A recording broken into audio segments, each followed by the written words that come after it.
Hello, my name is William, the Avid reader, and today I'm reviewing The Fountainhead, written by Ayn Rand in 1943. So this is Ayn Rand's second largest book, and it's her first famous one. So before she wrote We the Living and Anthem, but they weren't a great success. However, starting with The Fountainhead, Ayn Rand's popularity rose rapidly, and then she wrote Atlas Shrugged. So The Fountainhead and Atlas Shrugged are the two books that are the foundation of her ideology of objectivism. And they are large novels. So this one is 700 pages. It has 4 parts and it talks about architects. Before I continue, there will be spoilers in this review. It starts out with part 1, which is mainly about Peter Keating, but also some other characters, since there are 4 parts in this book. And each part focuses on a certain character. So the first part is to see the contrast between Peter Keating and Howard Roark. So Peter Keating and Howard Roark are architects coming out of the Stanton Institute of Technology.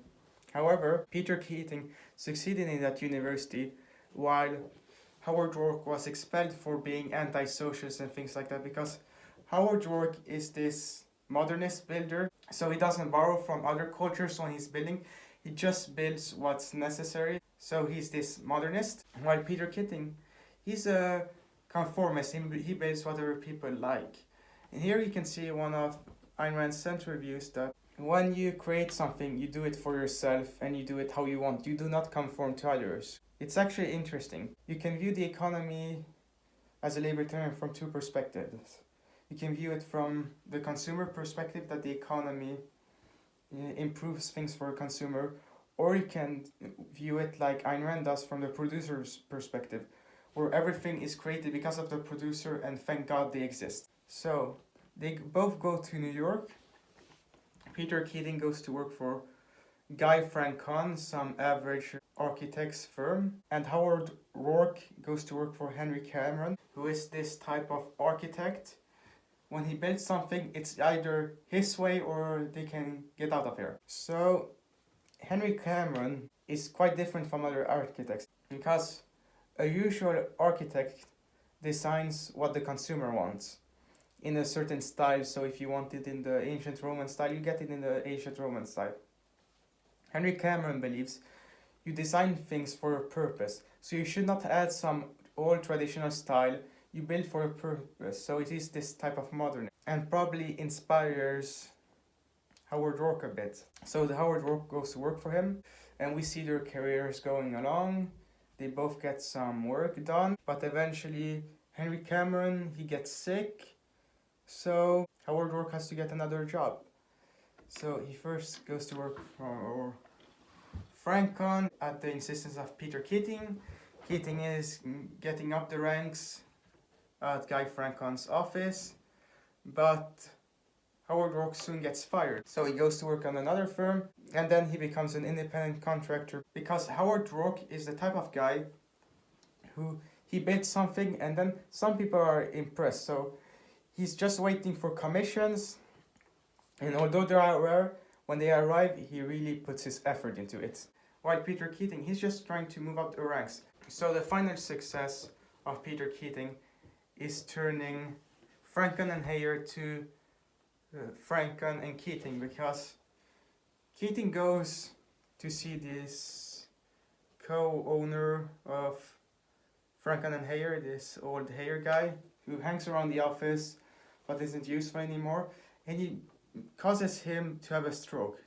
And through that way, Peter Keating is basically second in command of Francon and Keating now. And he's been courting Dominique Francon, the daughter of Guy Francon, and she's kind of distant, but Guy Francon is happy that Peter Keating is doing that. And one of the last things that happens in part 1, I believe, is that Henry Cameron dies. So in part 2, it's about mainly Ellsworth Toohey, this guru of altruism. So he encourages people to donate to different things. He wants them to go against their egotistical principles, which is basically If you want to be a lawyer, go be a doctor. If you want to be a doctor, go be an architect. Do what you don't want to be. Do things for society. Go where society needs you most. Don't do what you want. And Ellsworth too, he kind of has this cult. And the only person he is honest with is Dominique Francon, because Dominique Francon is someone who kind of is a masochist. She goes around, she is writing a column at the banner, writes a bunch of articles that are crap, and she meets Ellsworth Toohey regularly, and they have honest talks. Toohey befriends Keating, and Keating is kind of this lapdog to him. So Toohey helps Keating get a bunch of commissions, but Keating has been able to get these commissions and doing this kind of good work thanks to, in large part, Howard Roark, who improves on his work. So in the previous part, for example, one of the things that got Keating his promotion was some project he worked on in a competition, and Roark improved on it, making Keating win the competition. So Dominic goes down to these mines or something where Howard Roark has been working, because Howard Roark is friend to some average man worker called Mike, and the only favor he asked for is get me a job because I can't be an architect anymore, nobody wants me. So he's a regular day laborer. They kind of meet at the distance, Dominic and Howard. Then she invites him to her house. He sends someone else, and then he goes to her house and he does some thing a bit screwed up to her. Is it a rape scene? That's kind of up to discussion. I mean, he takes her, but it's implied that she wanted it. Ayn Rand has clarified it that it's not a rape scene, but yes, it's a confusing scene where you're unsure if it's rape or not, and you're really uncomfortable reading that scene. And as part 2 moves along, there's this love triangle between Peter Keating and his mistress in the background, Catherine, which is the niece of Ellsworth Toohey, and they rarely spend time together, oddly. His mother doesn't want him to marry, even if she's his fiancée, because she's some no girl. But he gets married to Dominique Francon, who proposes to him but warns him, you're gonna regret if you marry me. But he does anyway, and he had previously proposed to Catherine to get married. So yeah, he left her behind for marriage with Dominique Francon. They kind of did it quietly. And we also got some background of Ellsworth Toohey, so there are a couple of long scenes in this book by Ayn Rand where she infobomps the history, the childhood and everything like that of Ellsworth Toohey. And Toohey has risen to the ranks to his altruism, and he has implanted these ideas to people. He previously believed in God, now he doesn't really, but he views the individual as evil and things like that. Towards the end of part 2, Ellsworth Toohey arranges for Howard Roark to get this commission for this Stoddard temple, because Stoddard is some kind of altruist rich guy and he wants to build some religious temple. Toohey arranges it for him, and then he convinces him that he's been screwed over by Howard Roark, so Howard Roark goes to trial. Dominic testifies against him, kind of, but she also condemns the other side. And he is convicted and he's forced to pay back this great architectural piece he has built for Stoddard. And now they change it to some community center thing, whatever it was, something for the poor. Part 3 is about Gail Wynand, who is the owner of the Banner. It's a newspaper. And Wynand is this type of cynic who's just, I'll give the people what they want, because they want to read about horrible stuff, so I'll print it for them. They're not gonna get facts or anything. They're gonna get what they want, these mindless consumers.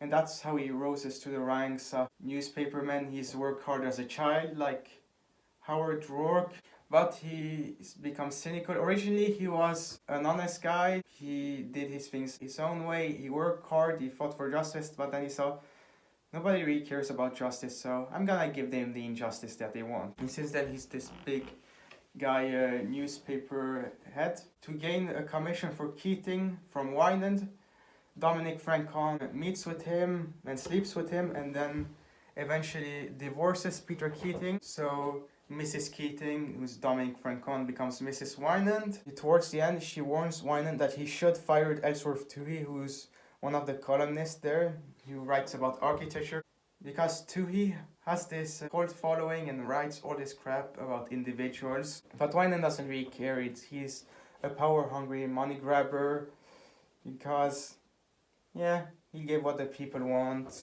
He enjoys turning people against themselves, to the difference of Toohey, who enjoys destroying the individuality. Part 4 is where Gail, Wynand, and Howard Roark meet. And keep in mind, Dominic Francois has kind of had this love affair with Howard Roark each time. Dominic Francois has worked in the background to screw over Howard Roark from a lot of opportunities, and each time she wins, she screws him. So yeah, that's some weird power play stuff. So because of Howard Roark's ruination, he's just being a regular worker, but then he gets a commission from these guys who it turns out are actually building a scheme. But anyway, he builds this hotel resort people for individuals so they can relax away from people. Not tennis courts together, but individual tennis courts so they can have fun in peace in their pools. And it turns out that there's a real scam thing. And here we can see how these altruists twist things around. So Toohey blames Roark, the architect, instead of the corrupt bastards who screwed up this thing. So Wynand and Roark meet and hang out because both are individuals at heart. They're egotists, this philosophy of Ayn Rand, selfishness. Peter Keating, he gets this large commission to build some community thing for the poor. It's pretty much designed by the Howard Roark, and Peter Keating gets the credit, but Howard Roark does it on one condition: they may not alter anything, and Peter Keating does his best when he's having this building created, but in the end he fails. So, in a twist of events, Howard Roark says, screw it, if I create something that people cannot appreciate, I'm gonna blow it up, and he does. And Dominic Francois goes there, and she slits her throat, almost dies, is in the hospital. Howard Roark is arrested, he's out on bail because of Wynand. Dominic Francois recovers. It's clear that Dominic Francois is soon going to divorce Wynand. This building that they had created, the Cortland building, now it's destroyed, and Roark is condemned basically. They presume that he's guilty, so pretty much all the newspapers think that he's evil and he's going to get convicted and condemn him. But Wynand decides to use his newspaper, The Banner, to protect Howard Roark. He tries, but it doesn't really help. But now, because he's honest for once, now the public condemns him and all these intellectuals. So yeah, this society is kind of turned upside down, or if you're good, you're condemned. If you're a screw up, you're pitied. And Howard Roark goes to trial. The Banner has pretty much been run down, almost out of business. They have to compromise with Toohey and his other employees because they have gone out of strike. Toohey is fired, but otherwise the employees are brought back, and they changed their position on this Cortland case, and they say that Howard Roark should be convicted. And at this trial, the prosecutor talks about the depravity of this egotistical guy, Howard Roark. And then we get one of the many soliloquies of this book where Howard Roark makes a speech explaining why altruism is evil, individualism, egotism, all of this is good, because egotism is you live for yourself, while if you're altruist, you're enslaving yourself to another person. And the altruist is basically you're either a dictator or a slave, while an egotist operates on equal terms. He gets what he wants in exchange for something you want. And in a twist of event, Howard Roark actually wins his case and he's acquitted. Then Dominic Francois divorces Gail Wynand and she marries Howard Roark. Ellsworth Toohey is reinstated at the Banner because some court order said it, and here's one of the many funny scenes in the Fountainhead. Actually, this book is quite funny. There's a lot of talk in this book about Ellsworth Toohey and his sense of humor, but he never actually says anything funny. But here's one of the funny moments. Gail Wynand has him come back to work a bit before 9 o'clock, and he's just staring at him for 10 minutes. Ellsworth Toohey isn't really getting any work done, and then at 9 o'clock he says, "You have no job anymore. The Banner newspaper has been dissolved. I bought out all the shares."